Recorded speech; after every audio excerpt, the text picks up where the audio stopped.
जय। अंतरा श्रीमद् भागवत महापुराण की जय। श्रील प्रभुपाद की जय। सामवेद भक्तवृंद की जय। जय गौर प्रेमानंद। ओम नमो भगवते वासुदेवाय। ओम नमो भगवते वासुदेवाय। ओम नमो भगवते वासुदेवाय। ओम नमो भगवते वासुदेवाय। ओम नमो भगवते वासुदेवाय। ओम नमो भगवते वासुदेवाय। नारायणं नमस्कृत्यं नारायणं नमस्कृत्य नरं चैव नरोत्तमं नरं चैव नरोत्तमं देवीं सरस्वती व्यास देवीं सरस्वती व्यास ततो जयमुदीरये ततो जयमुदीरये नष्टप्रायेषु अभद्रेषु नष्टप्रायेषु अपरेषु नित्यं भागवत सेवया नित्यं भगवत सेवया भगवती उत्तमश्लोके भगवती उत्तमश्लोके भक्तिर्भवति नैष्टिकी भक्तिर्भवति नैष्टिकी। जय ग्रंथराज Bhagavatam. So we'll continue reading of Srimad Bhagavatam, first canto, chapter 9, passing of Lord Sri Vishwadeva in presence of Lord Krishna. Jadi kita akan membacakan ya kembali Srimad Bhagavatam pagi ini ya masih dalam skanda 1 bab 9 yang berjudul Vishwadeva wafat di hadapan Krishna. So tomorrow we are reading text number 25, today 26.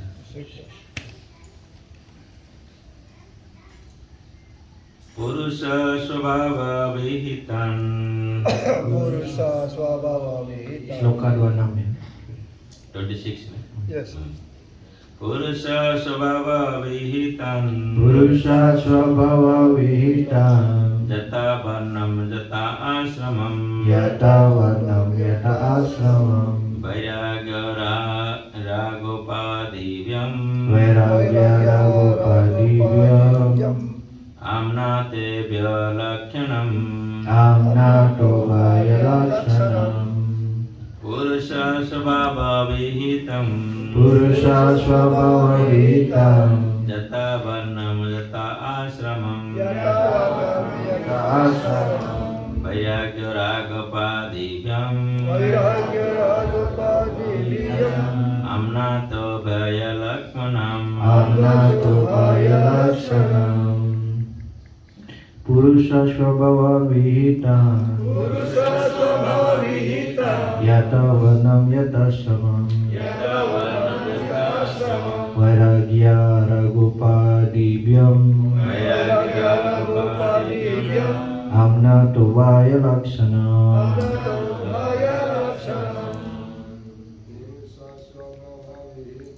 Purusha Swabhava Vihitam. Yata Varnam Yata Ashramam. Vairagya Ragopadhivyam. Amnato Vayalakshanam. Purusha Swabhava Vihitam. Purusha Swabhava Vihitam. Yata Varnam Yata Ashramam. Yata Varnam Yata Ashramam. Vairagya Ragopadhivyam. Vairagya Ragopadhivyam. Amnota Bhayalaksanam. Amnato Vayalakshanam. Mataji. Purusha Swabhava Vihitam. Purusha Swabhava Vihitam. Yata Varnam Yata Ashramam. Yata Varnam Yata Ashramam. Vairagya Ragopadhivyam. Vairagya Ragopadhivyam. Amnato Vayalaksanam. Amnato Vayalakshanam. Can read translation. Purport. Atas pertanyaan Maharaj Yudhishthira, pertama-tama Vishwadeva mendefinisikan semua pembagian golongan-golongan dan tahap kehidupan menurut kualifikasi pribadi setiap individu. Kemudian secara sistematis Dalam 12 bagian, beliau menguraikan tentang pencegahan melalui ketidakterikatan dan interaksi melalui ikatan. Penjelasan yang mudah lupa. Konsep menyangkut 4 golongan dan 4 tingkat kehidupan seperti yang sudah disusun oleh Tuhan sendiri dalam Bawah Gita 4:13 dimaksudkan untuk meningkatkan sifat-sifat rohani diri pribadi seseorang agar berangsur-angsur dapat mengisapi identitas spiritualnya dan bertindak menurut identitas itu sehingga mencapai pembebasan dari ikatan material atau kehidupan yang terikat. Pokok persoalan tersebut diuraikan dalam hampir semua kitab Purana dengan maksud yang sama. Demikian pula halnya dalam Mahabharata. Hal ini diuraikan lebih panjang lebar oleh Bhismadewa dalam Santi Parwa mulai dari bab 60. Warna asrama dharma dimaksudkan untuk meningkatkan kecerdasan spiritual manusia sehingga memungkinkan manusia dapat mengakhiri kehidupan materialnya dengan sukses. Keinsafan diri dibedakan dari kehidupan binatang yang kegiatannya masih dalam kesadaran terbatas, yaitu hanya sibuk untuk makan, tidur, membela diri, dan berketurunan. Bhismadewa merekomendasikan 9 kualifikasi untuk dipunyai semua manusia yang beradab. 1. Menahan amarah. 2. Tidak berbohong.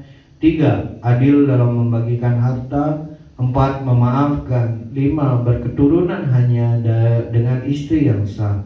6. Suci dan bersih baik pikiran maupun badan. 7. Tidak membenci siapapun. 8. Tidak menciptakan keruwetan hidup. Dan 9. Membimbing bawahan. Barang siapa yang belum memiliki sifat-sifat tersebut di atas, maka tidaklah dia layak disebut orang beradab. Selain memiliki sifat-sifat tersebut, keharusan pula bagi para brahmana, para intelektual, para penyelenggara pemerintahan, kaum pengusaha, dan kaum bekerja untuk mengembangkan etika moral sesuai dengan sifat-sifat khusus menurut kewajiban yang tertera dalam berbagai sastra Weda. Mengendalikan indria adalah kualifikasi yang paling dibutuhkan bagi para intelektual. Pengendalian indria adalah dasar segala moralitas. Menikmati hubungan suami istri bersama istri yang sah pun harus diatur dan dikendalikan, sehingga prinsip keluarga berencana akan berjalan dengan sendirinya tanpa mengikuti cara hidup menurut aturan Weda tersebut. Para intelektual akan cenderung menyalahgunakan kualifikasi yang sudah baik.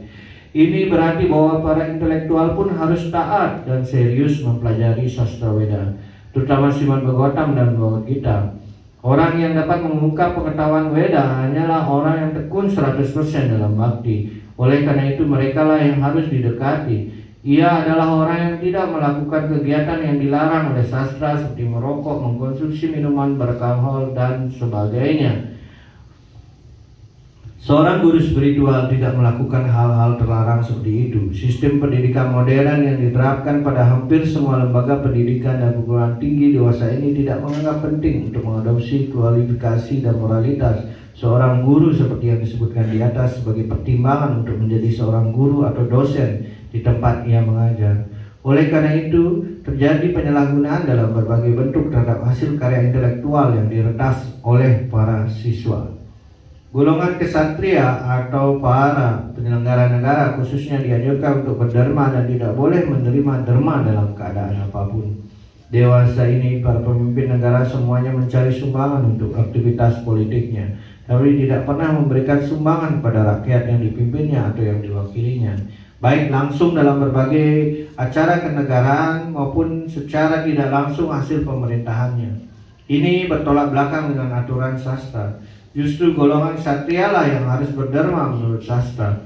Namun dia tidak mentoleransi kejahatan dengan mengatasnamakan anti kekerasan yang menjatuhkan martabat kesatria. Ketika Arjuna hendak meninggalkan medan perang Kurukshetra untuk menjadi orang alim anti kekerasan, tindakan tersebut ditentang oleh si Krishna. Pada saat itulah Krishna menyebut Arjuna sebagai orang yang bodoh yang paling rendah atas pilihannya yang dianggap tidak tepat. Meninggalkan kewajibannya sebagai kesatria dengan mengatasnamakan anti kekerasan. Orang yang dipilih untuk menjadi pemimpin pemerintahan haruslah orang yang tegas dan berani membela kepentingan rakyat, bukan orang yang hanya pandai bicara semata-mata untuk menarik konstituennya. Seharusnya kita mencontoh raja-raja zaman dulu yang semuanya merupakan tokoh-tokoh panutan rakyat dan memiliki sifat kesatria sejati, yaitu terlatih melaksanakan kewajiban seorang raja, seperti misalnya dalam suatu pertempuran, raja atau pemimpin negara tidak boleh kembali ke istana kecuali bila ia terluka. Namun dewasa ini, apa yang disebut-sebut sebagai raja atau pemimpin negara adalah orang yang tidak pernah terjun langsung dalam memimpin pasukan di medan perang. Ia hanyalah orang yang pandai berretorika semata-mata untuk menarik para pemilihnya. Penyelenggara negara yang demikian telah melecehkan nilai-nilai sastra yang mensyaratkan bahwa seorang pemimpin negara haruslah orang yang berjiwa satria, bukan orang yang berjiwa waisya dan sudra, golongan pengusaha dan buruh yang melahirkan pemerintahan yang tidak tegas. Golongan waisya atau golongan pengusaha memiliki peranan yang tidak kalah penting, yaitu menjaga stabilitas ekonomi rakyat, khususnya memberikan perlindungan kepada sapi. Melindungi sapi artinya menjaga dan mengatur produksi pangan seperti hasil pertanian, susu, yogurt, dan mentega murni. Perdagangan dan mendistribusikan pangan dilakukan oleh masyarakat waisya yang taat mengikuti aturan Weda, yaitu memiliki jiwa kedermawanan. Seperti halnya para ksatria terpercaya dalam melindungi warga negara, begitu pula para waisya berperan melindungi binatang atau menjaga kesejahteraan mereka. Binatang harusnya tidak dibunuh. Membunuh binatang adalah ciri masyarakat barbar, tidak beradab. Kebutuhan hidup manusia sudah tercukupi oleh hasil pertanian, buah dan susu, sehingga masyarakat manusia tidak perlu membunuh binatang untuk memenuhi kehidupan pangannya, tetapi justru melindungi mereka. Jika tidak demikian, maka tenaga buruh yang menjadi tidak berguna serta beralih dalam keusaha industri. Sudah terbukti bahwa hasil industri non-pangan tidak mampu menyejahterakan kehidupan manusia tanpa adanya beras, gandum, kacang-kacangan, susu, buah, dan sayur. Kemajuan industri permesinan yang bukan menghasilkan pangan telah menyebabkan pengangguran kaum buruh secara masif dan melahirkan orang yang konsumtif dan hedonis. Cara hidup seperti itu bukanlah peradaban yang sesungguhnya. Golongan sudra adalah golongan yang hidupnya tidak mampu berdiri sendiri karena mereka hanya mengandalkan kekuatan fisik dalam bekerja. Oleh karena itu, mereka akan sangat tulus jika diposisikan sebagai penyedia tenaga bagi golongan di atasnya. Demikian pula golongan sudra pun akan mencapai kesejahteraan hidup di bawah bimbingan golongan yang lebih tinggi. Adanya pembatasan bagi golongan sudra untuk menerima uang besar adalah untuk menghindarkan mereka dari kejatuhan spiritual. Karena jika mereka menjadi kaya, mereka cenderung menyalahgunakan uang tersebut, misalnya untuk berjudi, mengonsumsi minuman keras, pelacuran, dan sebagainya. Maraknya minuman keras, pelacuran, dan perjudian di mana-mana adalah pertanda bahwa masyarakat manusia sudah tidak lagi mengandalkan kecerdasan spiritualnya, melainkan telah mengikuti laku hidup di bawah sudra. Oleh karena itu, golongan-golongan tinggilah yang bertanggung jawab terhadap kesejahteraan kaum sudra, baik sandang maupun pangan. Dan golongan sudra pun harus setia mengikuti peraturan yang diberikan oleh atasannya yang membutuhkan bantuan tenaga demi memuaskan semua pihak dalam segala hal. Dalam penyelenggaraan negara, para sudralah yang harus dipuaskan terlebih dahulu dengan mencukupi kehidupan mereka, seperti halnya dalam suatu upacara keagamaan di mana kelompok pekerja dikenyangkan terlebih dahulu dengan menyediakan makanan yang enak dan cukup serta pakaian sebelum korban suci diselenggarakan. Pada zaman ini banyak upacara diselenggarakan dengan biaya bermiliar-miliar rupiah, namun mengabaikan fakir miskin yang kelaparan. Oleh karena itu terjadi ketidakpuasan di sana-sini dan menimbulkan banyak kekacauan. Berbagai warna tersebut berfungsi untuk membedakan mata pencarian masyarakat, dan asrama dharma berfungsi untuk meningkatkan spiritualitas masyarakat. Warna dharma dan asrama dharma saling berkaitan dan saling bergantung satu sama lainnya. Selain untuk mengembangkan pengetahuan spiritual, tujuan utama dari asrama dharma adalah untuk memupuk rasa ketidakterikatan. Dimulai dari brahmacari ashram bertujuan untuk melatih rasa ketidakterikatan calon yang ingin maju dalam kehidupan spiritual. Dalam brahmacari ashram, para siswa diberikan pencerahan bahwa dunia material ini bukanlah tempat yang sesungguhnya bagi para makhluk hidup. Dunia material ini ibarat penjara yang menahan jiwa-jiwa yang sedang melakukan pelanggaran, di mana mereka harus segera dibebaskan dari dibebaskan melalui pencerahan spiritual. Oleh karena itu, keinsafan spiritual adalah tujuan hidup yang tertinggi. Seluruh sistem asrama dharma adalah sarana untuk mencapai ketidakterikatan tersebut. Bagi orang yang tidak mampu mengikuti pelatihan ketidakterikatan ini dari awal, ia diperkenankan untuk memasuki kehidupan berkeluarga, namun tetap dengan semangat ketidakterikatan yang sama. Selanjutnya, jika ia mencapai ketidakterikatan sehingga memasuki tahap keempat, yaitu tahapan pelepasan ikatan secara total. Hidup dari pemberian hanya untuk memelihara jiwa dan raga. Ia telah mencapai keinsafan spiritual tertinggi, namun kehidupan grihasta adalah ruang untuk maju bagi orang yang masih terikat. Dan kemudian meningkatkan ketahapan hidup wanaprastha dan sannyasa, yaitu sama sekali tidak terikat terhadap kehidupan material. Semua itu diawali dari brahmacari ashram, tempat pelatihan ketidakterikatan sebagai bekal ketika memasuki tahap grihasta dan untuk kemudian memasuki tahap wanaprastha dan sannyasi. Om Gyantimirandasya Gyananjana Salakaya Yakinhanudetam Jena Tasmai Sri Guruve Namah. Sri Chaitanya Manobishtam Stapitam Jena Bhutale Jayam Rupam Kadamayam Tadati Swapadantikam Vandeham Sri Guru Sridhatapada Kamalam Sri Gurun Vaishnavansya Sri Rupam Sagajatam Sagana Raghunatanitam Tam Sajivam Satvaitam Savadutam Parijana Saitam Krishna Chaitanya Devam Sri Radha Krishna Padana Sagara Lalita Sri Visakanitansa Namo Vishnu Padaya Krishna Preshtaya Bhutale Srimate Bhakti Vedanta Swaminiti Namine Namaste Saraswate Deve Gauravani Pracharine Nirvishesha Sunyavadi Pasyatya Desatarini Vanchakalpatarubhyasya Kripasindhubhaya Vacha Patitanam Pavanebhyo Vaishnavebhyo Namo Namah. Jai Shri Krishna Chaitanya Prabhu Nityananda Shri Advaita Gadadhara Shivasadi Gaura Bhakta Vrinda.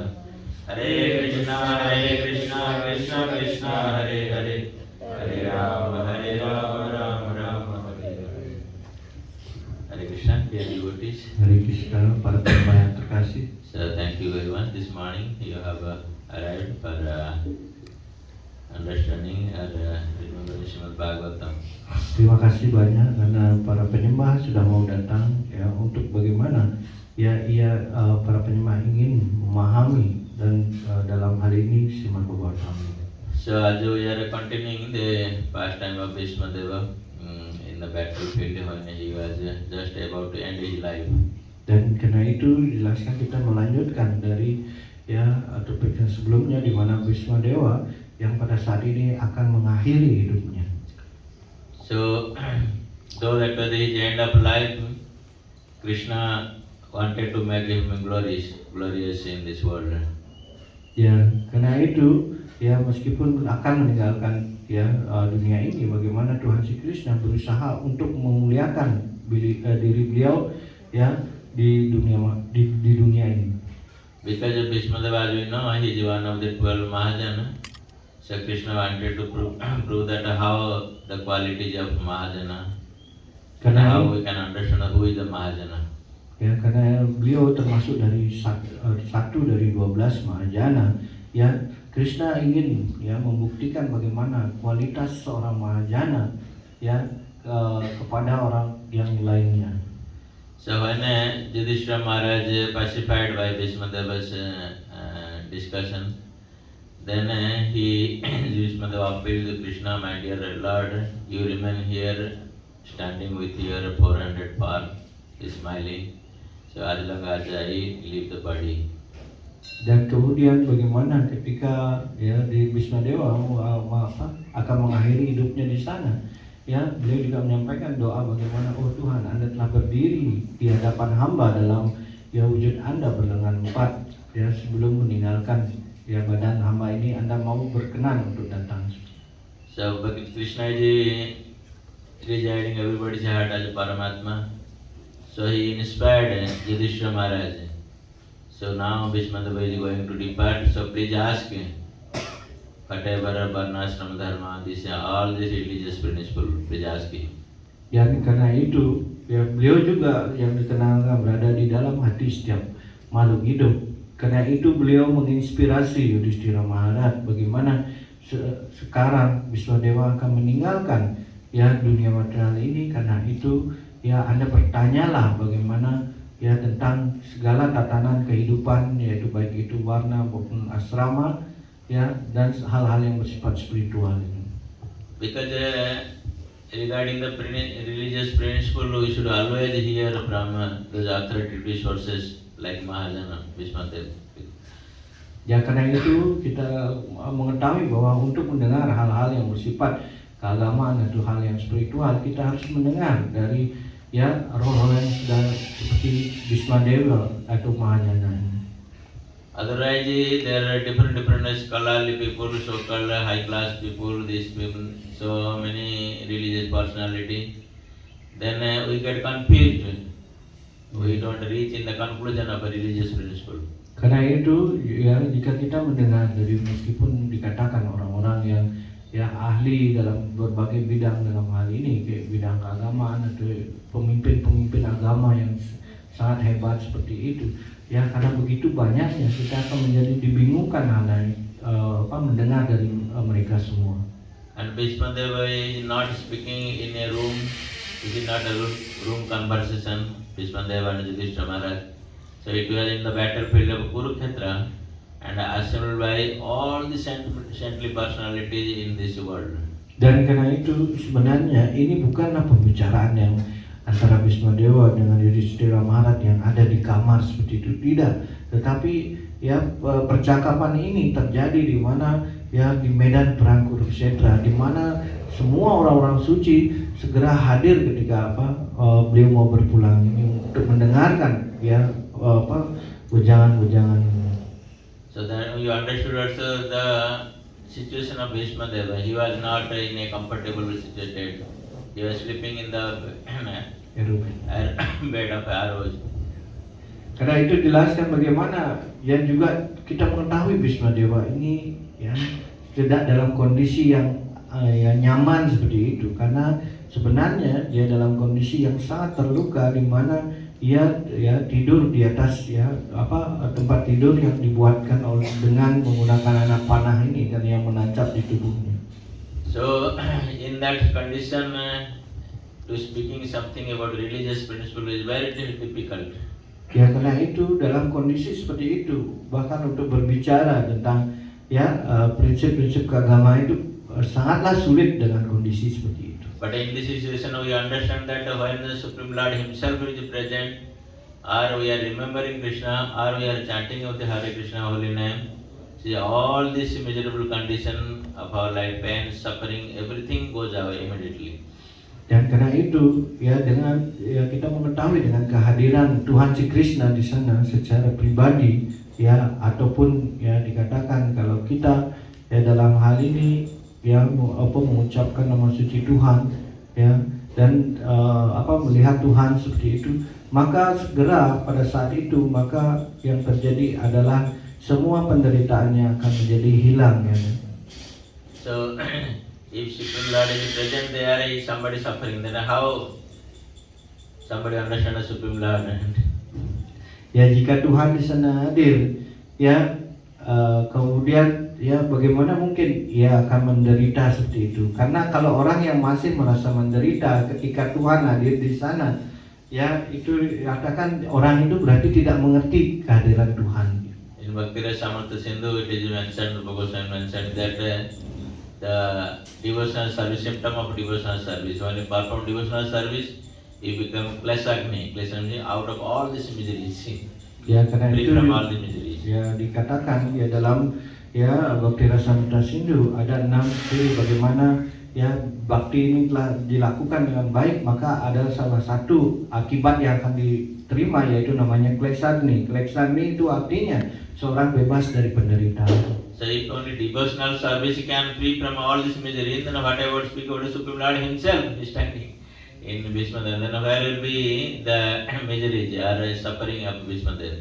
Karena itu jelaskan bagaimana Klesagni itu berasal dari karunia dari Tuhan sendiri. Ketika Tuhan hadir, bagaimana mungkin ada penderitaan yang akan dialami dengan kehadiran Tuhan si Krishna di sana.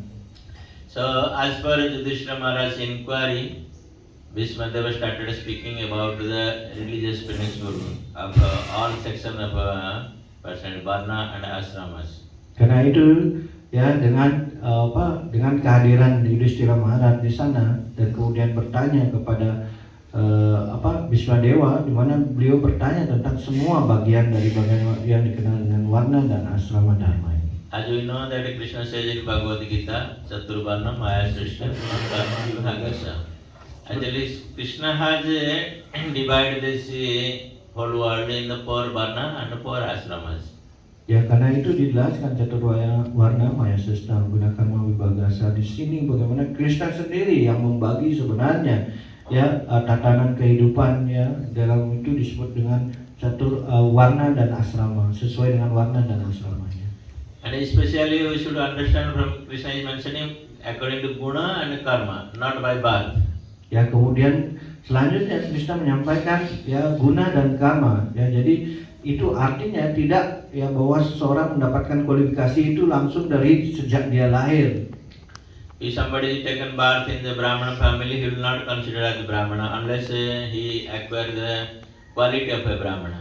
Ya, karena itu ketika seseorang mungkin terlahir dari keluarga Brahmana, tetapi sebelum dia mendapatkan kualitas-kualitas seperti Brahmana, maka ia tidak disebut sebagai Brahmana. And same also applicable to those who are Kshatriya, Vaishya and Shudra. Karena itu juga hal ini ya termasuk bagaimana golongan yang lainnya juga hal yang sama diterapkan. And also same also applicable to the asrama, brahmachari, grihastha, vanaprastha and sannyas. Dan juga ya kita mengetahui bagaimana ya di tahap kehidupan seperti brahmachari, ya kemudian grihastha, vanaprastha dan juga sannyasi itu juga ya hal tersebut diterapkan ya, jadi ketika dia harus mendapatkan kualitasnya terlebih dahulu. So we have to develop these qualities when we are situated in such asrama or varna. Ya, karena itu kita harus mengembangkan kualitas-kualitas yang disebut dengan di dalam warna asrama tersebut. So Krishna has mentioned in Bhagavad Gita 18th chapter, what is the varna for Brahmana, what is the varna for Kshatriya, what is Shudra and for Vaishya. Shudra and Vaishya. Dan karena itu dijelaskan di dalam bab 18, beliau menyampaikan ya di sana apa yang dikenal sebagai seorang Brahmana, yang kualifikasi yang sebagai seorang Brahmana, Kshatriya, Vaishya dan Shudra, ya itu dijelaskan dalam bab tersebut. So we'll not discuss much about so you have to read from Bhagavad Gita. So only for our discussion Sama Dhamma Tapasauja Kshatriya Arjavam. Ya. So we should understand these qualities and if we are not developing that quality, that means something wrong in our practice. Ya, karena itu kita tidak membahas terlalu dalam hal ini. Kita hanya membahas bagaimana sama dhamma tapa saucam santir arjawam. Dalam hal ini kita bagaimana ya menjelaskan kualitas-kualitas ini ya, dijelaskan sebagai Brahmana ini, kualitas Brahmana ini. So Kshatriya also same thing. Krishna mentioned Saurya Virya, so he should be very chivalrous. And he should not show his back or he should not run away from the battlefield, and he should be charity. So there is some quality as Krishna has mentioned. Karena itu dijelaskan juga di dalam Bhagavad Gita itu Saurya Virya, itu dijelaskan bagaimana kualitas dari para kshatriya, bagaimana dia harus berani, kemudian tidak boleh ya lari dari peperangan ataupun melawan musuhnya seperti itu, dan kemudian dia harus juga ya loyal dalam hal ini, ya berdharma dalam hal ini, dan ini ya beberapa kualitas yang dijelaskan di dalam. So their main quality should always protect the citizens. Tetapi tugas utamanya adalah bagaimana melindungi ya masyarakatnya. But nowadays, Srila Prabhupada mentioned, nowadays so-called administrative people or so-called Kshatriyas, they don't get this qualification, but they become as a king nowadays. Ya, pada saat ini banyak yang berpikir mengetahui bagaimana orang-orang yang dalam ya tatanan pemerintahan yang bekerja dikatakan sebagai kshatriya dalam hal ini, mereka tidak bekerja untuk memproteksi rakyatnya, tetapi mereka bekerja bahkan menjadi dianggap seperti raja mereka ya. They never goes to the battlefield. Mereka tidak. Only the soldiers they fight and they sit inside their home.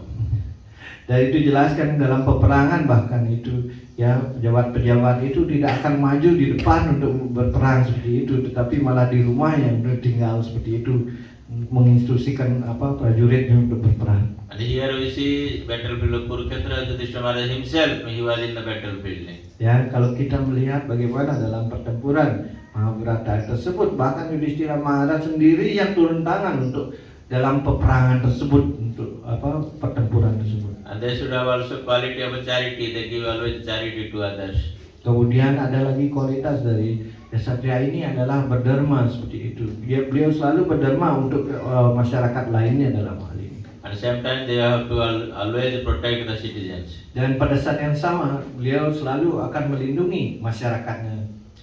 So but for Vaishya, Krishna has given also the occupation what they supposed to do. Ya, untuk dalam golongan Vaishya, jadi Krishna juga menyebutkan beberapa hal yang harus dilakukan sebagai seorang yang dikenal sebagai Vaishya dalam hal ini. Vaishya has given Krishi, Goraksha, Banija, 3 occupations. Krishi means agriculture, Goraksha means protection of cows, and Banija means trading business.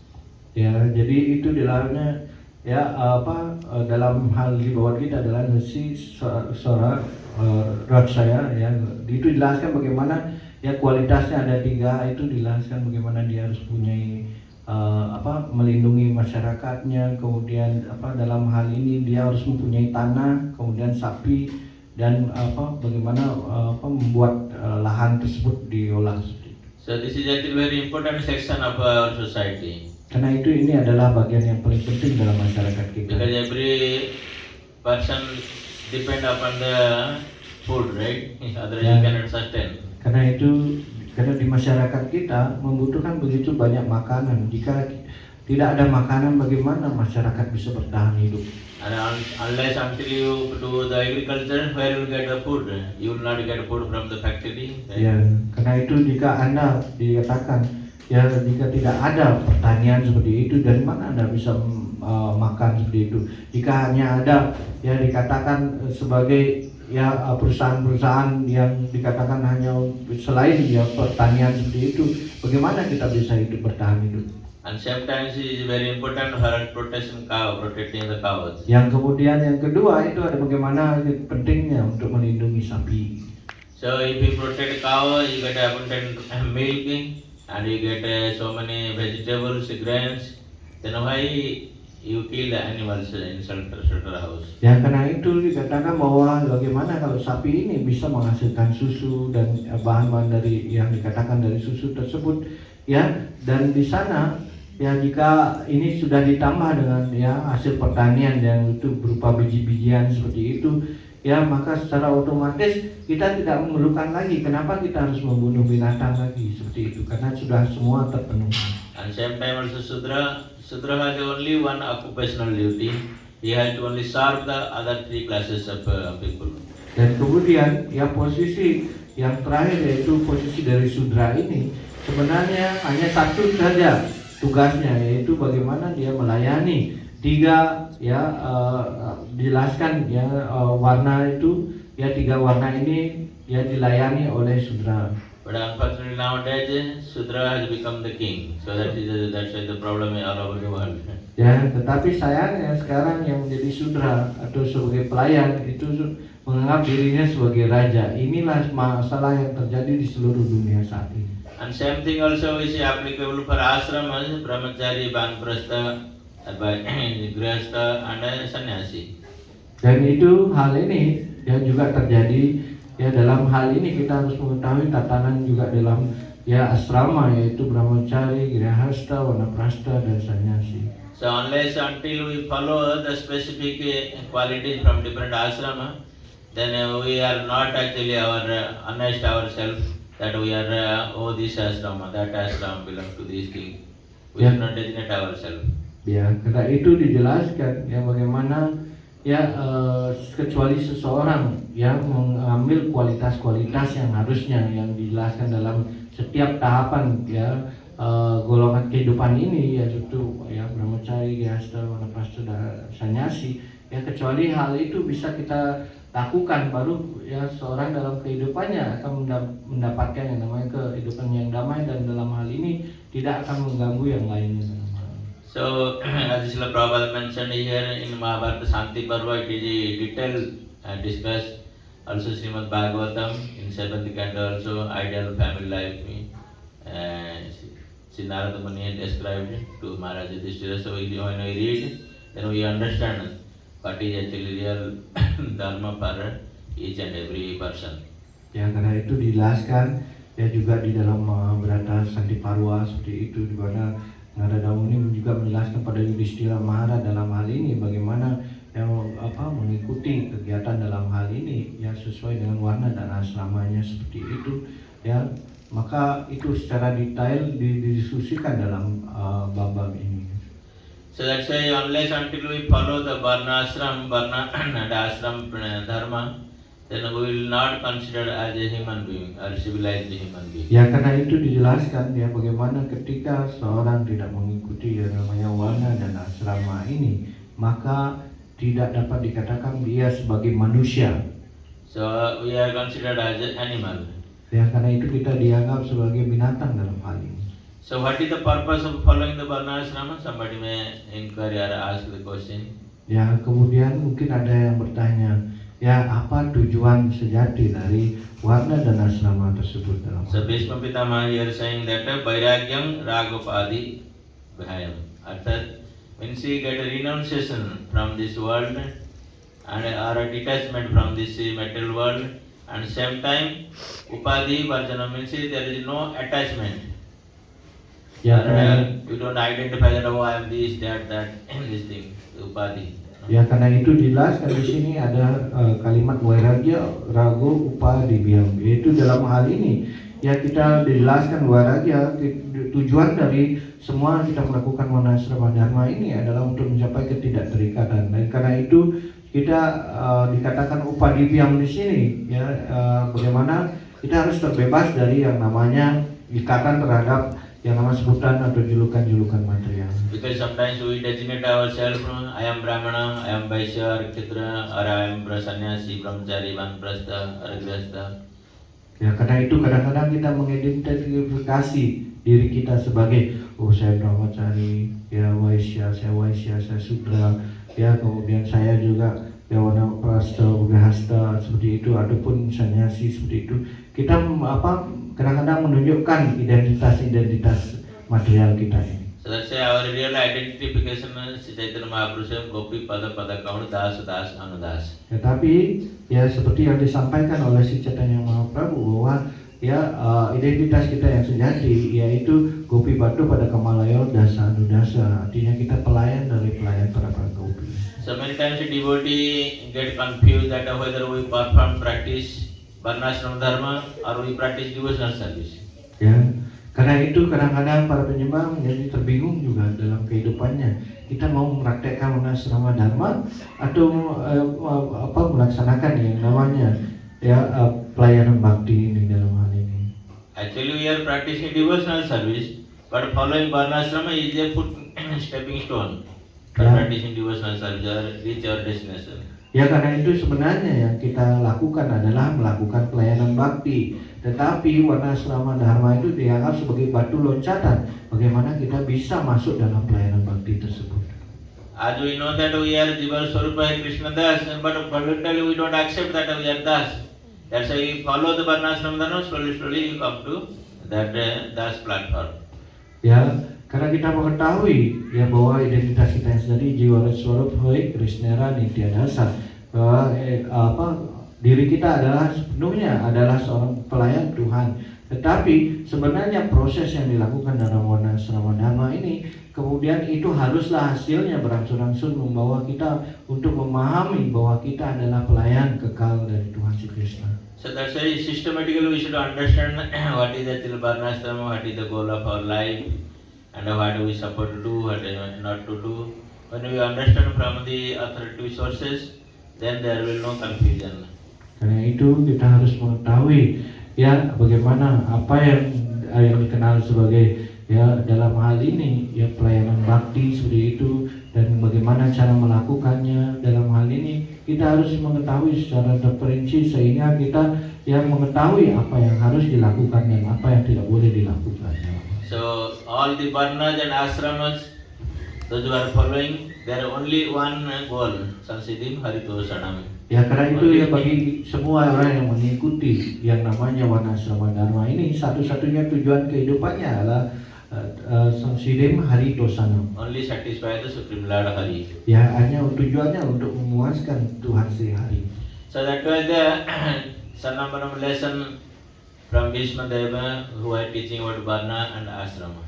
Karena itu itulah intisari yang disampaikan dalam hal ini oleh Bhishma Dewa bagaimana ya dalam pemahaman tentang warna dan asrama dharma ini. So it is not ending there. Again there are so many other religious principles also in this world. Ya jika ya dalam hal ini tidak akan pernah berakhir jika disampaikan secara umum seperti itu tanpa tujuannya sehingga ya itu akan sangat luas sekali topik ini. And the next verse in 27, it is Sutta Goswami saying. Nah itu di dalam sloka 27 Sukadeva Goswami menyampaikan. Dana dharman raja dharman. Dana dharmam raja dharmam. Moksha dharman vibhagasah. Moksha dharmam vibhagasah. Sri dharman bhagavat dharman. Sri dharmam bhagavat dharmam. Sansara vyasa yogatah. Samasaya vyasa yogatah.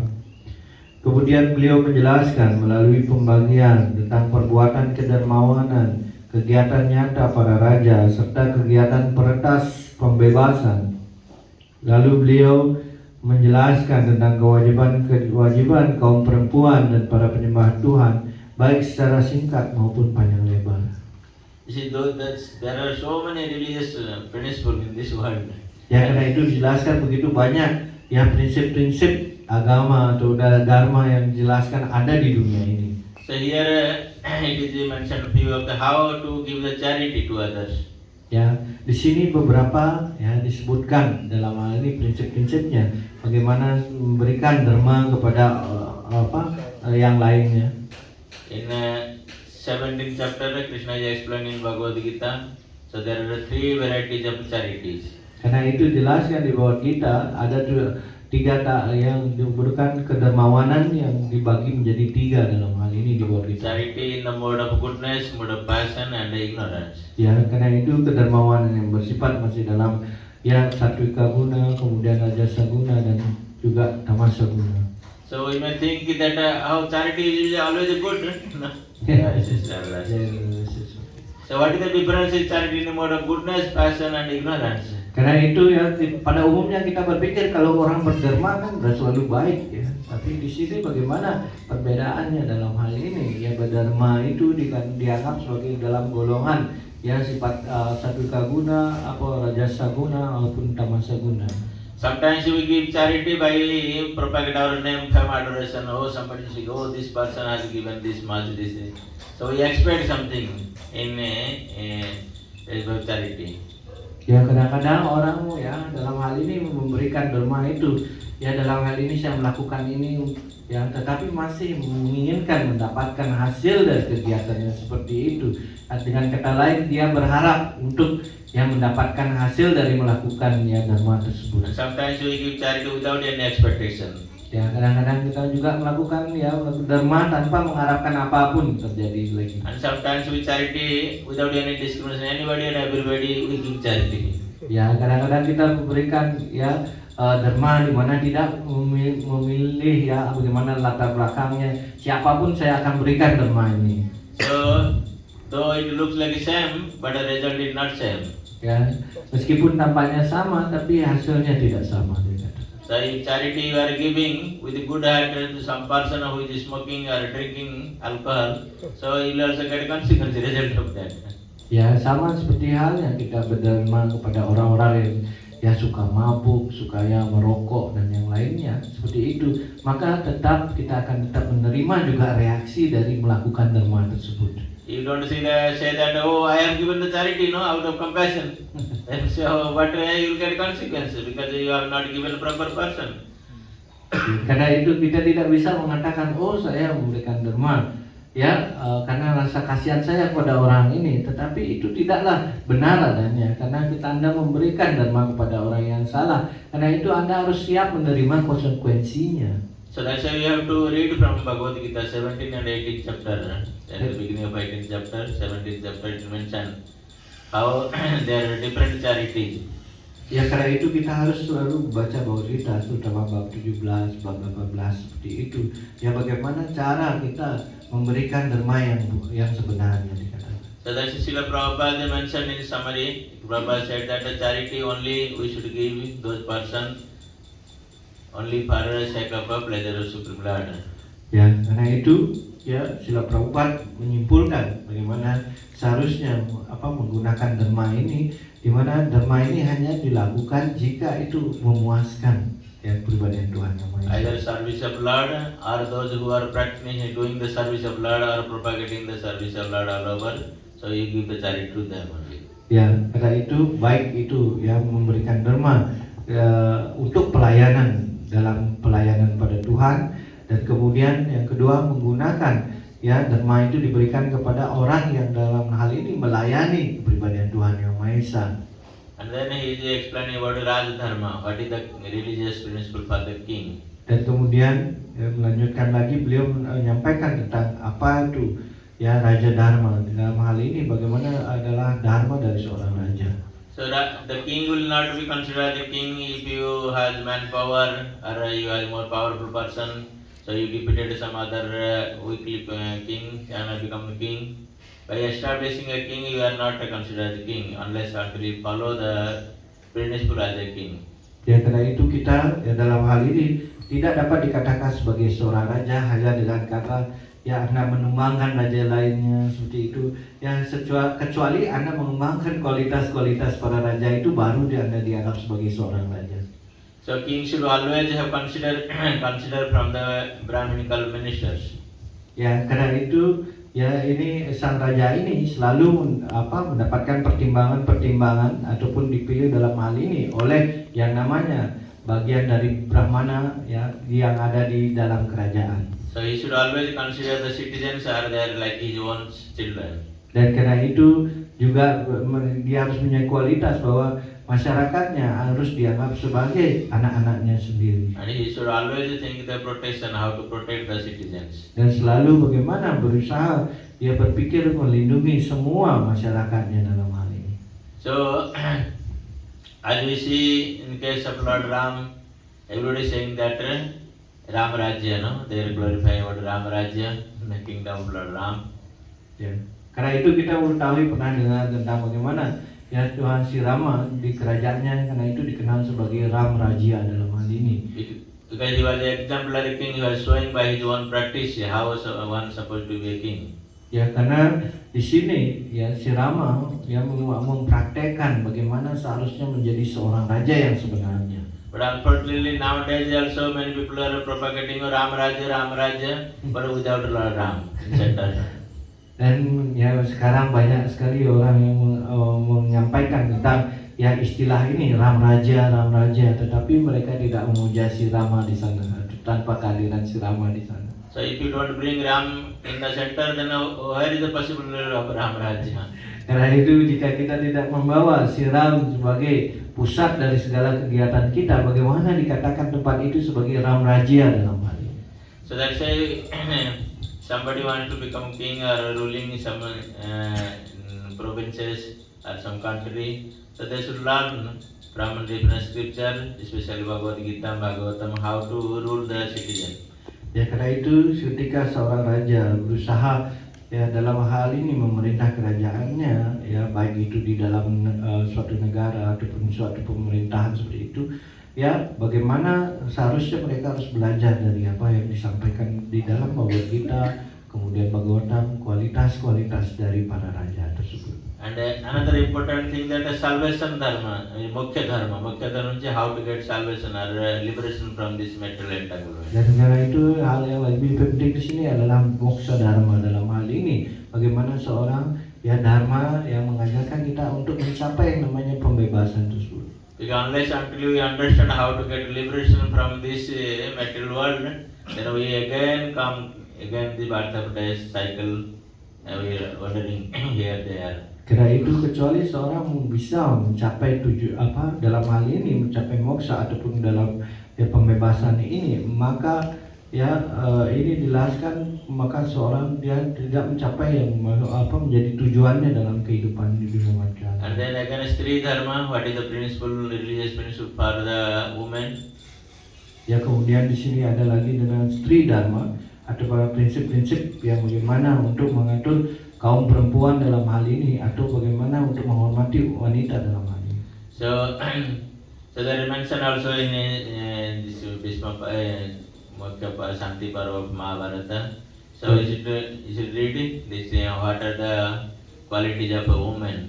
Dan karena itu dijelaskan juga terperinci dalam Santi Parva di Mahabharata ini bagaimana sebenarnya juga di sana juga ada secara terperinci tentang kesucian dari seorang wanita atau wanita yang dianggap suci, kualifikasinya seperti apa. So we read from Ramayana also how Mother Sita, when she was getting married to Lord Ram, and her mother, she was teaching her how to become a good wife.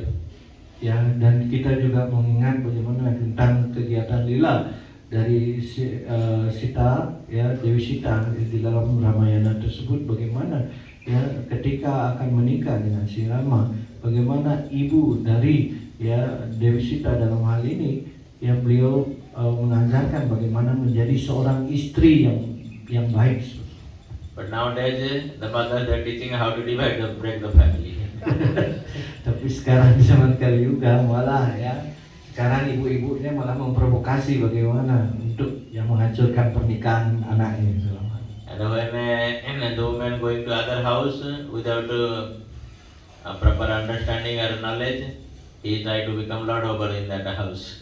Ya, dan karena itu seorang istri kadang-kadang ketika dia tidak mendapatkan pengetahuan yang cukup dalam hal ini untuk menjadi seorang istri yang baik dalam hal ini, kadang-kadang dia akan ketika masuk dalam kehidupan rumah tangga, dia yang akan mendominasi dalam kehidupan rumah tangga yang seperti itu. So we have already experienced in this world, so not need to discuss more. So you should understand from the scripture that what are the principles to become a good woman. Ya, karena itu kita tidak akan mendiskusikan lebih dalam topik seperti itu. Tetapi kita di sini kita dapat memahami satu hal, yaitu bagaimana menjadi seorang wanita yang dikatakan dalam mempunyai kualifikasi baik. And another important principle is Bhagavad Dharma, how to perform devotional service. Ya, kemudian di sini ada kata Bhagavad Dharma, bagaimana seorang harus mempunyai prinsip-prinsip dalam yang mengatur dalam melakukan pelayanan bakti. Because our original constitutional position is to serve the Supreme Lord. Ya, karena sebenarnya ini adalah dikatakan sebagai kedudukan sejati dari makhluk hidup bagaimana untuk melayani Tuhan. So there are different principles, religious practices we are following to understand about the devotional principle. Ya, karena itu dikatakan bagaimana ada prinsip-prinsip yang berbeda dalam hal-hal yang berhubungan dalam melakukan pelayanan bakti. But when we read about the Supreme Lord and engage in His devotional service, and that is called Bhagavad Dharma. Karena itu ketika kita dalam hal ini membaca tentang kemuliaan Tuhan ataupun mendengar tentang kemuliaan Tuhan dan menyibukkan diri kita dalam pelayanan bakti kepada beliau, maka inilah yang dikenal dengan Bhagavad Dharma. So when we are in properly directed by the saintly person and also by the Supreme Lord Himself through the different scriptures, then we will not get misguided to perform in the devotional service. Ya, karena itu ketika kita mengikuti apapun yang telah disampaikan di bawah bimbingan yang katakan kitab suci, seperti itu kita tidak akan menjadi salah bimbing dalam hal ini dalam melakukan pelayanan bakti tersebut. So it is very important to understand about different religious practices or principles to follow to become a proper human being.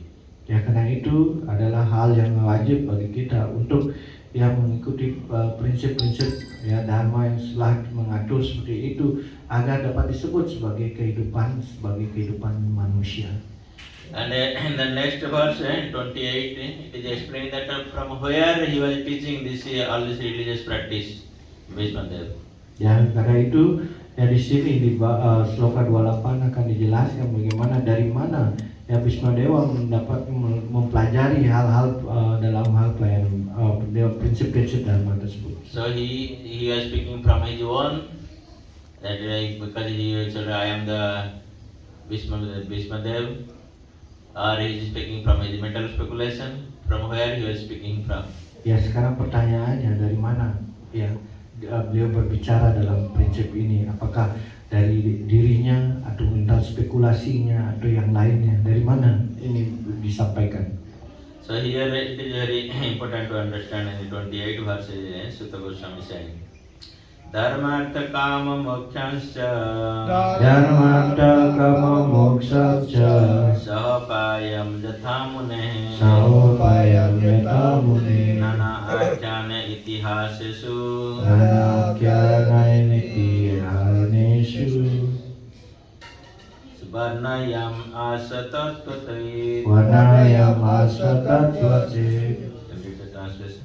Kemudian beliau menguraikan kewajiban-kewajiban berbagai golongan dan tahap kehidupan dengan mengutip contoh-contoh dari sejarah, sebab beliau sendiri mengetahui kebenaran dengan baik. So this is very important that from the different what he heard from different saintly person, at same time also from Itihasa and Puranas, he was citing from there and not speaking from his own mental speculation. Ya, dari sini kita dapat mengerti bahwa Bhismadewa menyampaikan itu ya, bahwa dari ya keberadaan suci yang lainnya, kemudian juga dari Itihasa, Purana.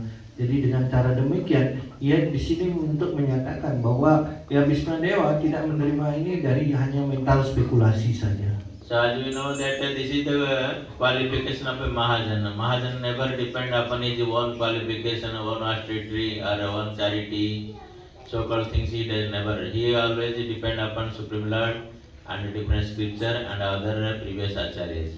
Karena itu dijelaskan di sini adalah kualitas dari Mahajana. Dia tidak bergantung atas ya, hal-hal baik yang kebajikan yang dia buat ataupun dharma yang banyak seperti itu pun dia hanya bergantung dalam hal ini hanya bergantung pada kepribadian Tuhan Yang Maha Esa, kemudian dari juga kitab-kitab suci dan juga dari yang dikatakan dari acara-acara sebelumnya.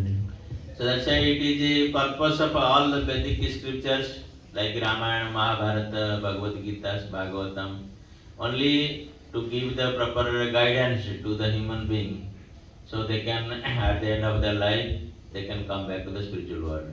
Ya, karena itu tujuan ya dari semua kitab suci, dari apa pemahaman dan para acarya itu tujuannya hanya satu, bagaimana membawa ya semua manusia ini menjadi dalam kedudukan yang sebenarnya menjadi manusia dan bisa mencapai yang namanya pembebasan tersebut.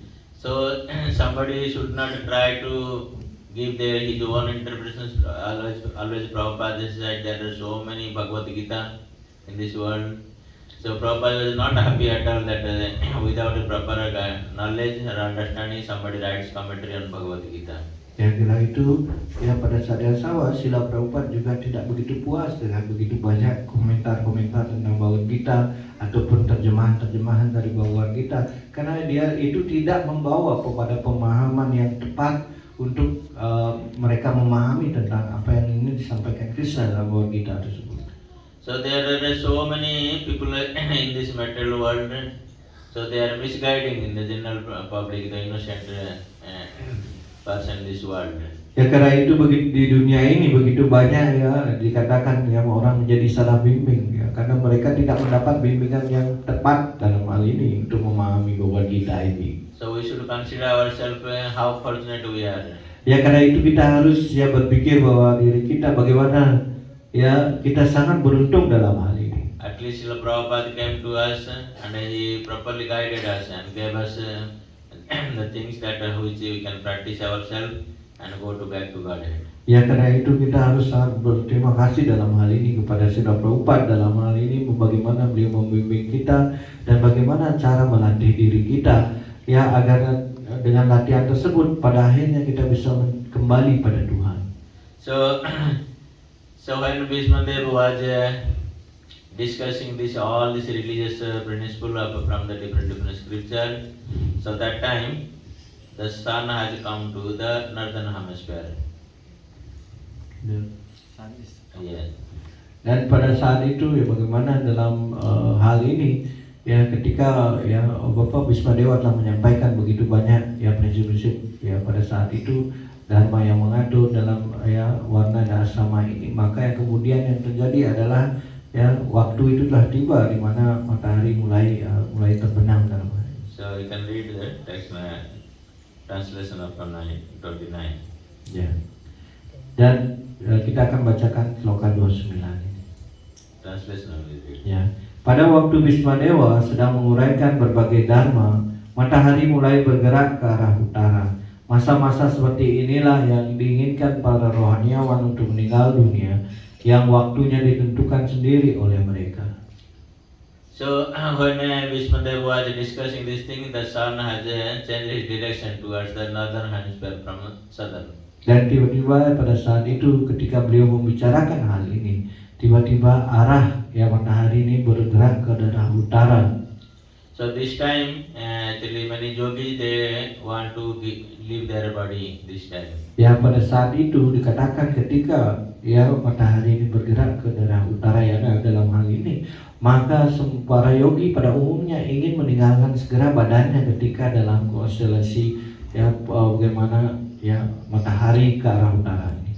So in chapter 8 of Bhagavad Gita, Krishna explains about what time if somebody gives up the body, he will come back again to this material, and what are the times if he will not come back again. Ya karena itu dijelaskan dalam bab 8 itu bagaimana ketika seorang meninggalkan badannya, ya kapan waktu yang baiknya sehingga dia ya dimana ketika waktu yang tepat seperti itu dia tidak akan lagi kembali ke dunia ini, dan pada waktu yang tidak tepat maka pada dikatakan juga bisa kembali ke dunia material ini. So but as a devotee we should not think about that southern hemisphere, northern hemisphere, day, night, light time, darkness. So we should not consider. Our main thing is Ante Narayana Smriti. Iya, karena itu jelaskan sebagai seorang penyembah kita tidak perlu berpikir nanti ya kapan mataharinya bergerak ke selatan, utara atau yang lainnya seperti itu. Ya, kita harusnya seorang penyembah hanya berpikir bagaimana pada akhirnya kita menjadi Ante Narayana Smriti atau mengingat Narayana dalam hal ini. Forget about the knowing this. We don't know when we will die. Ya jangankan berpikir, jangan pernah berpikir tentang mana arah utara atau selatan matahari seperti itu. Yang sebab kita tidak tahu kapan kita akan meninggal. Because Bhishmadeva he knew that he will die his own will. Yeah. We cannot, we don't die at our own will. Ya karena kita mengetahui sebenarnya Bhismadewa mendapatkan berkat bagaimana dia bisa meninggal atas kehendaknya sendiri. Kalau sedangkan kita yang tidak seperti itu ya, tidak di mana kita tidak mampu meninggal sesuai dengan keinginan kita. But it is mentioned here those who have the boon that like they can give up their body by their own will, so they look for this the sun's direction towards the northern hemisphere. Ya karena itu dikatakan di sini bagi mereka yang mempunyai kemampuan di mana pada akhirnya meninggal mereka mampu sesuai dengan keinginan dirinya, maka mereka pada umumnya akan memilih bagaimana pergerakan matahari ini menuju utara. So Bhishmadeva is showing his own example by teaching as a perfect human being, and sometimes also he is a devotee of Lord Krishna, and he requested Supreme Lord to come himself in front of him. So when the Supreme Lord is in front of him, so there is no need of waiting for the northern hemisphere.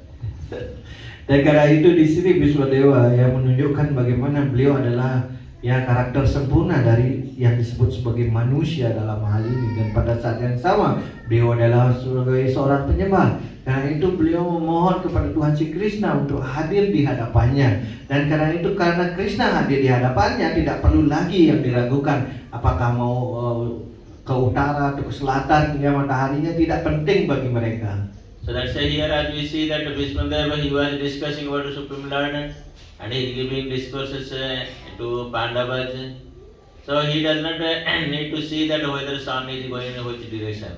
Ya karena itu di sini ya bagaimana ya Bismadewa ya mengetahui bahwa Krishna adalah perbedaan Tuhan yang Maha Esa dalam hal ini, dan kemudian juga pada saat yang sama dia memberikan wejangan kepada Yudhishthira Maharaja dalam hal ini, maka tidak ada alasan baginya untuk memikirkan apakah matahari itu bergerak ke utara atau ke selatan, yang tidak penting bagi dirinya. So, but he was giving as an example as an ordinary person or a yogi, that how we should give up our body in a proper time, place, and circumstances. Dan karena itu di sini Bismadewa hanya dalam hal mengajarkan saja bagaimana seseorang pada umumnya yang bukan penyembah dalam hal ini harus meninggalkan badannya, ya harus pada waktu yang tepat, posisi yang tepat seperti itu. So we should not confuse ourselves that we should wait for another Amish person to go. So as a devotee we should not consider this thing. Ya karena itu di sisi yang para penyembah itu kita tidak perlu khawatir dalam hal ini. Apakah ya bagaimana ya matahari bergerak ke utara atau ke selatan atau kemana, itu tidak penting. So and then Bhishmadeva who was speaking about so many things, now he stopped his speaking. Dan ya tadi ya Bismadewa telah menyampaikan begitu banyak hal dalam hal ini, begitu banyak topik dalam hal itu, ya tetapi tiba-tiba dia mulai terdiam. So you can read the text number 30, the meaning translation. Kemudian sosok itu yang telah berbicara tentang berbagai persoalan dengan beribu-ribu arti, dan telah bertempur dalam beribu-ribu medan perang dan melindungi beribu-ribu manusia, berhenti bicara. Setelah bebas sepenuhnya dari segala ikatan, beliau menarik pikirannya dari segala hal lain, membuka matanya lebar-lebar dan menatap personalitas asli Tuhan Yang Maha Esa yang sedang berdiri di hadapannya dengan berlengan 4 yang berbusana warna kuning, keemasan dan bercahaya. So this is the example Bhishmadeva now showing that how we should fix our mind by time of death. Ya karena itu ini sekarang Bismadewa yang memberikan contoh dalam hal ini bagaimana membuat pikiran kita, menarik pikiran kita untuk menjadi memantapkan kepada pribadi Tuhan Yang Maha Esa.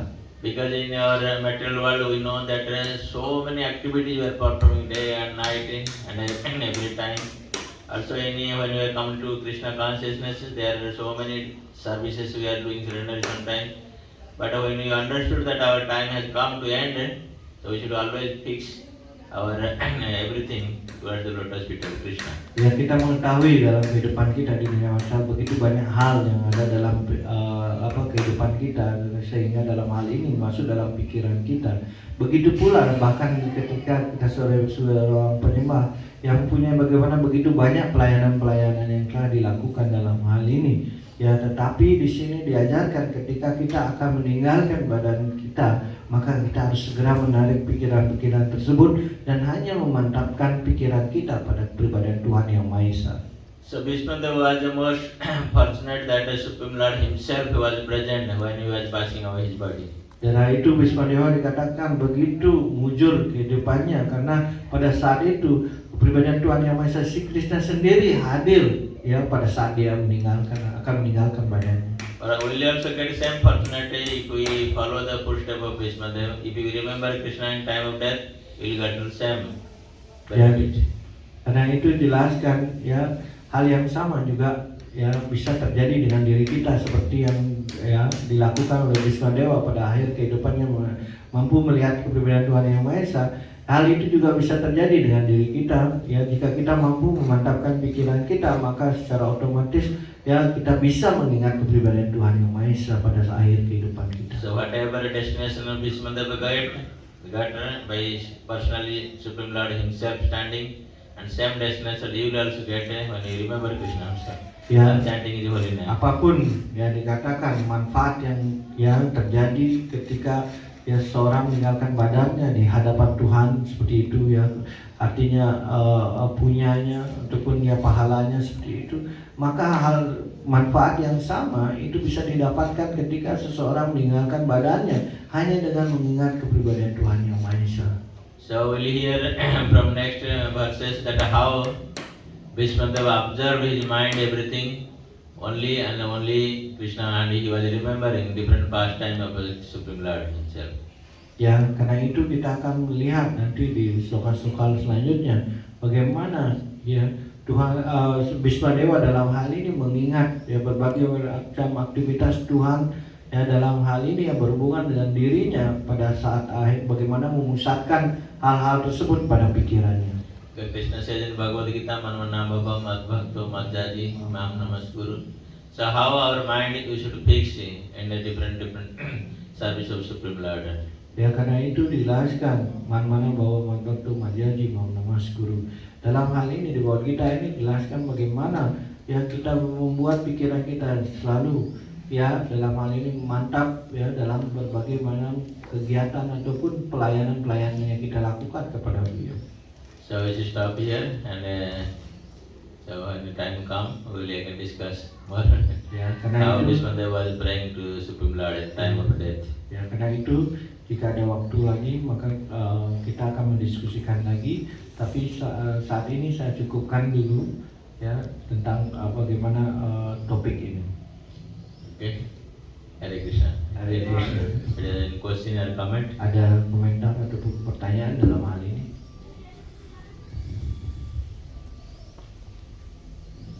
Kamu bilang mana?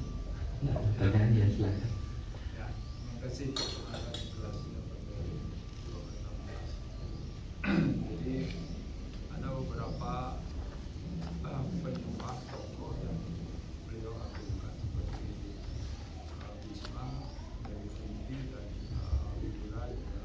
Sementara di satu sisi Dronacharya sendiri sebagai seorang guru, seorang guru tidak terlalu ada ajaran-ajaran beliau yang diagungkan sama beliau apa beliau mengatakan apakah beliau bukan Mahayana dan sebagainya.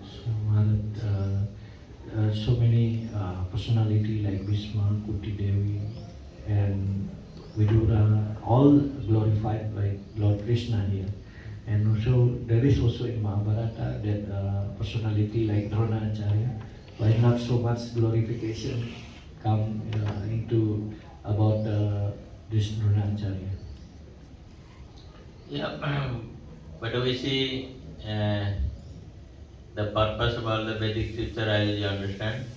This is for giving the people, those who are practicing devotional service, to understand from their life, and the final stage they go back to Godhead.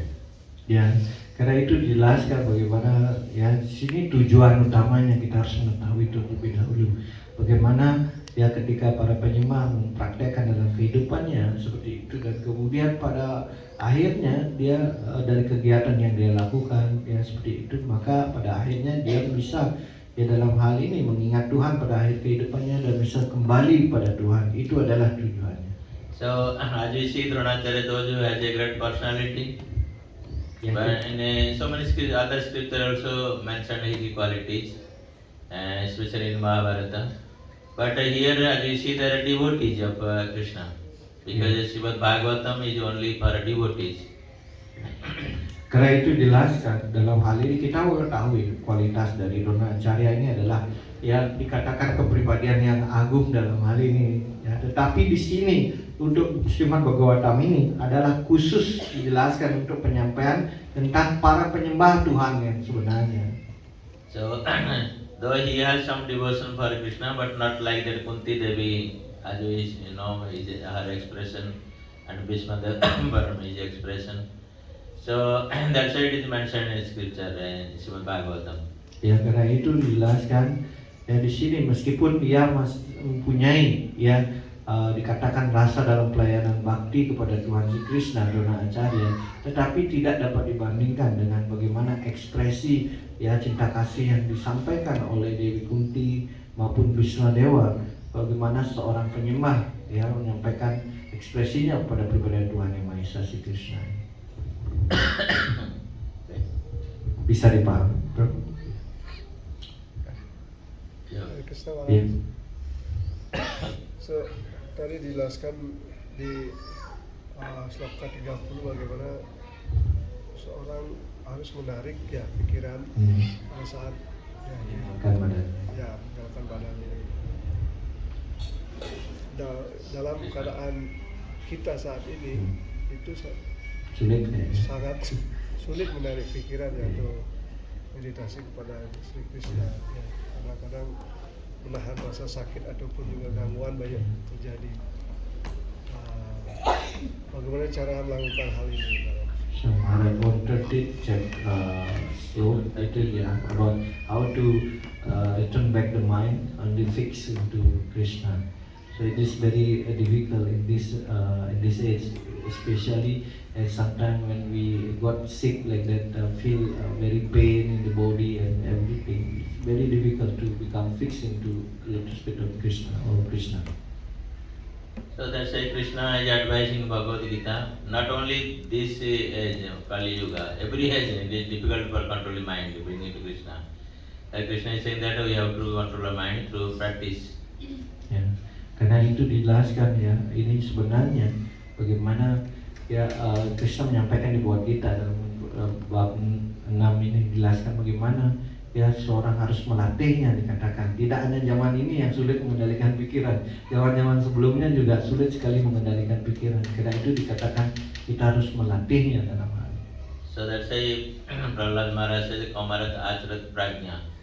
So from the very beginning of our life, from childhood, if we practice Krishna consciousness, then slowly our mind will become observant. Time will come, and Krishna will give intelligence from the as super soul that will fix your mind towards Him. Karena itu dijelaskan ya kita harus melatihnya, dijelaskan oleh Prahlad Maharaj dalam hal ini Kamaram Acharat Prajna. Itu artinya seorang harus melatihnya ya dari sejak awal kehidupannya dalam hal ini ya, sehingga secara berangsur-angsur pada saat ajal itu akan tiba ia mampu melatih dirinya ya untuk bisa menjadi mantap dalam pada Krishna. So as many times we discussed this topic, because when we fix our mind with the sincere, we practice also without any duplicity. Maharaj also speaking. So without duplicity, with the sincere heart, if we praise Krishna in our life, then at time of death, definitely that is his duty now. He become obliged to come to his devotee and remembering him. Ya karena itu seperti yang disampaikan dalam hal ini, bagaimana ketika seorang yang mempraktekkan, berusaha melatihnya dengan ya dikatakan ketulusan hati dalam hal ini juga sudah disampaikan banyak oleh Maharaj dalam hal ini ya, dalam hal ini Maharaj Subhagya dalam hal ini beliau menyampaikan begitu banyak ya bagaimana melatihnya harus dengan ketulusan hati ya, dan dalam hal ini terus melatihnya seperti itu. Dan kemudian maka ini adalah tugas Krishna sekarang yang berutang ya, bagaimana untuk membayar dari ketulusan dari para penyembahnya. Itu adalah tugas Krishna dalam hal ini untuk mengingatkan kita pada Krishna dalam hal. So that's why King Kulasekara praying, my dear Lord, please take away my life here now. Ya, karena Not to wait for the time of death, old age. Kapha Kantava Barodana, Kapha Bhatta Kirtan. Ya. Dan karena itu dijelaskan ya seperti Kulasekar Maharaj dalam hal ini ya, di sini menyampaikan ya doa-doa yang sangat luar biasa, di mana beliau menyampaikan bahwa oh Tuhan, ambillah nyawa saya pada saat ini, di mana pada dalam keadaan saya sehat seperti itu. Jika dalam keadaan sakit sulit sekali ya, karena itu dijelaskan karena pengaruh dari Kapha Pitawata dalam hal ini lendir, berdaha, semuanya itu kan sulit sekali untuk bagaimana mengingat Anda dalam hal ini. So by our own endeavor, so we cannot remember Krishna. Ya, But karena if Krishna desires so, then he will come and he will remember it. ya karena itu dikatakan di sini atas usaha Anda sebenarnya itu akan sangat sulit sekali untuk bisa mengingat Krishna. Tetapi jika Krishna menginginkan untuk ya Anda menjadi ingat akan beliau, maka secara otomatis ya itu bisa mudah sekali bisa dilakukan untuk mengingat As Krishna. here we see also Bhishma Deva, when he fell down in the Kurukshetra in the battlefield, he did not ask that time, Krishna, you please come. No? But Krishna came himself by his own will to see Bhishma Deva. Ya dari dalam hal ini kita melihat bagaimana dalam kehidupan Bhisma Dewa dalam hal ini. Ya Bhisma Dewa sebenarnya tidak dalam hal ini memanggil Krishna untuk datang seperti itu. Tetapi karena apa yang telah dilakukan oleh Bhisma Dewa, bahkan Tuhan sendiri yang datang di sana untuk hadir dalam ketika akan ya beliau mengakhiri hidupnya. Okay. Bisa dipahami? Then chapter Krishna Chaitanya Anukampa Bhakti Sansara Sagarat. So Krishna only come because he become more compassionate and feel more compassion towards living entity, and he take away from this material. You see the picture in Bhagavad Gita? Yes, yes. Krishna. So that is the special compassion nature of our Supreme Lord. Ya karena itu dijelaskan Tesam Ewanum Kampardam ya dalam hal ini itu artinya jika atas ya rasa kasihan dari Tuhan ini dan itu akan beliau akan mengangkat kita dari mertu sagara ini dalam lautan yang kematian ini ya seperti halnya di buku bawaan kita Anda melihat ya foto ataupun di mana Tuhan si Krishna menyelamatkan bagaimana orang dari ya dikatakan yang sedang mau ya tenggelam di lautan ya di lautan seperti itu beliau menariknya seperti itu. Itulah yang dimaksud tadi. Okay. Hare Krishna. Hare Krishna. Thank you very much for Terima your kasih association this Terima morning. kasih atas pergaulan program pagi. Yatra Srimad Bhagavad Mahapuran Ki jai. Prabhupada ki Jai. Sampai Bhaktivinoda Ki ki jai. Agora Pramananda. Hari Bol. Hare Krishna. Solendas Bhakti Jiwan Prajananda Swami Maharaj ki jai.